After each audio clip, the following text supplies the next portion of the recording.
To automatically put your Samsung Galaxy S24 Ultra on silent mode when sleep mode is on, swipe down the top of the screen and then tap setting icon.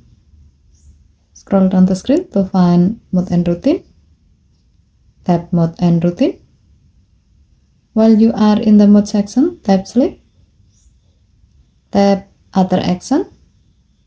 Under choose what to do in this mode section, tap sound mode and volume. And then select mute for the sound mode. Tap down button to save your selection. And then tap down button again to save the change. With this setting, the sound mode on your phone will be set to silent or mute when sleep mode is on. Okay, thank you for watching.